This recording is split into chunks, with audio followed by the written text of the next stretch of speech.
So I loved when you came up with satisfied, and so I followed that whole last thing, thinking. Is satisfied then when somebody meets their belief? And then depending on where that belief is, which side? In other words, I need more. Satisfied is right here, number 7, contentment. And that's really where the scale tips. Okay. Boredom's right before it. You're not focused too hard. You let your mind stop torturing you. And then you can slip into, see where it says tipping point right here, into contentment. And that's where it could go either way. But when you reach that place, that's when, in the absence of resistance, it just gets better and better and better and better and better. So, but like what he was saying is it seems like we're splitting satisfied into 2, if it's effort or... And I thought, well, some people I know are... That's true of every subject. Take the subject of love, the absence of love is on the other end of the stick. Every subject can go either way. What would you do with somebody who is satisfied because they met a belief that was on the other side of their vortex? Just accept it, view it, see it? Yes, because if they are truly satisfied, they're in sync with their inner being. And their life has caused them to desire that, and they're getting it.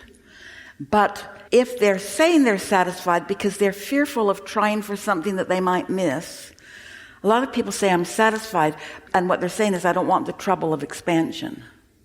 I'm satisfied with what is, which means this is all I can believe that I can have. Well, their inner being won't torture them because their inner being will just keep calling them softly. Your inner being does have a light touch. Your inner being is not going to demand, but you're going to continue to be called, and that satisfaction is going to continue to be put on the table for consideration. You will never be permanently satisfied because you are an eternal being, always in the state of becoming. So it'll feel like satisfaction for a minute. It goes like this. So here's the way it goes. So here you are in your physical body. You were non-physical energy and you focused some of yourself here and splat, here you are. So here you are in this physical body and you know what you don't want, which makes you know what you do want and you know what you don't want. But what you don't want is more emphatic in this conversation that we're offering here because it's in your face and it's more evident and it is causing another end of the stick to be raised. But this end of the stick is what you're witnessing and so it's more dominant. And so you keep going with that. I don't want this, which makes you put more into the vortex of what you do want, even without knowing you're doing it. I really don't like this. Well, what you want is this. And so every minute that you are focused on something, you are building the other end of that. And your inner being is aware of what you're asking for. And your inner being, who has no resistance, is focused upon what you're asking for. And the law of attraction is responding to your inner being. And so it's this way and this way, unwanted and wanted, unwanted and wanted. We've made a statement through the years, and we're going to say it now because we really want you to hear it. If your desire is strong enough, it almost doesn't matter what you believe, because that's the way the universe continues to move forward. So you've created this vibrational reality for yourself that you're not letting yourself go to, and your inner being is giving so much attention to it, and the law of attraction is gathering so many cooperative components that you find yourself now leaning in that direction more, just by the weight and balance of the power of the attraction. So now you find yourself thinking a bit more like that. So now you're more seeing it like you want it to be. It hasn't manifested yet, but you're not resisting it anymore. It's starting to sort of catch on with you. You're maybe feeling a little hopeful, maybe even knowing. And the law of attraction is bringing you evidence of what you know. So you're getting closer and closer and closer to know it. So you're closing this gap. And when you close that gap, where there's no doubt, where your desire and your belief are in exactly the same place, then big time manifestation. So now here you stand in this new place with this new manifestation and with a new set of contrasting experiences. So here you are in this new place with this new manifestation, knowing what you don't want and knowing what you do want. And it just goes on and on and on and on like that. What's the point? Satisfaction is the point. Getting to explore, getting to decide, getting to feel what doubt feels like, getting to feel what belief feels like, following what feels better, connecting the dots until you start putting it together. I must be worthy because I knew I didn't want that and I knew I did want this and now I'm living this. Thank you very much. That appreciation takes you into a place of more like that and more like that and more like that and more like that. And yes, don't you want everybody to feel like that? Of course you want everybody to feel like that. Do you want the laws of the universe to be distorted so that people are made to feel a way they haven't found a way to feel? No, of course not, because you want them to find their own empowerment. No one is empowered when somebody else makes something happen for them. When you help somebody out in a way other than teaching them the laws of the universe, sometimes what they hear, in fact, most often what they hear from you is, I see that you cannot do this for yourself, and therefore I'm doing it for you. And therefore, I'm the rightest one of all. And you know what that makes you. That's not uplifting.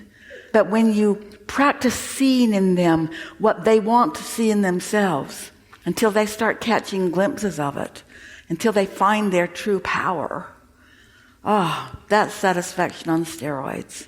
That's knowledge and empowerment and freedom. Humans don't like to hear this from us, but we like to say it to you anyway, just to torture you.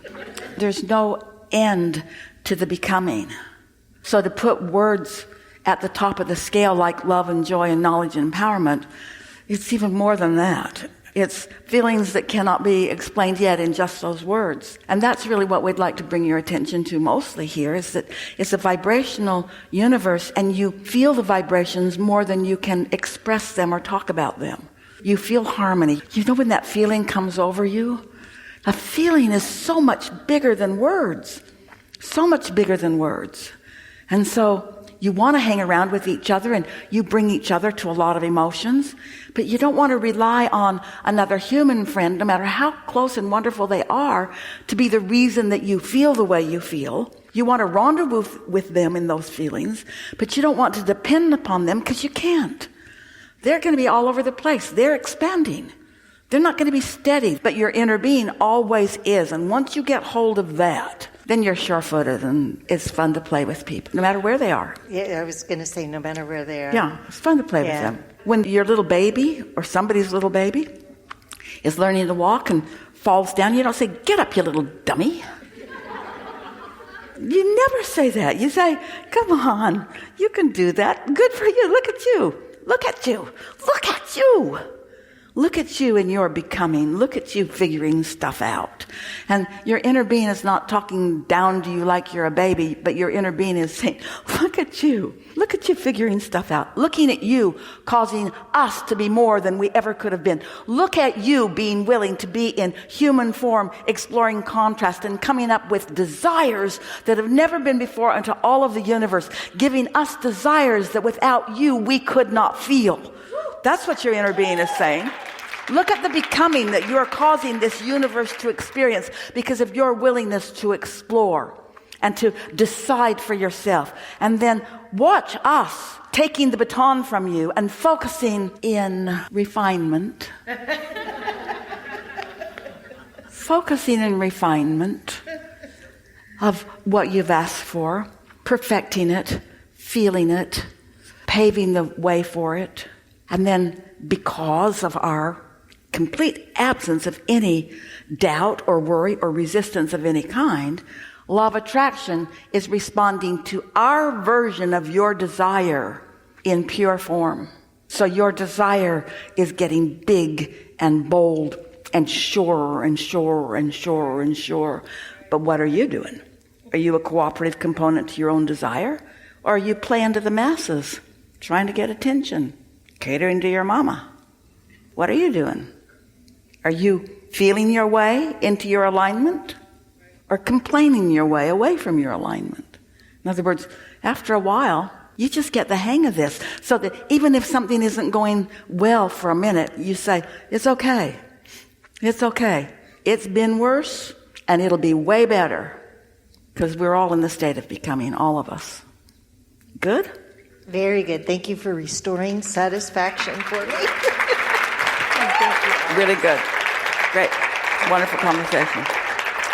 Now what? You know you're figuring this out. You know you are. You've got this. For a minute. You'll screw it up tomorrow, but so what? So what? That's the point, isn't it? To ask in new ways constantly.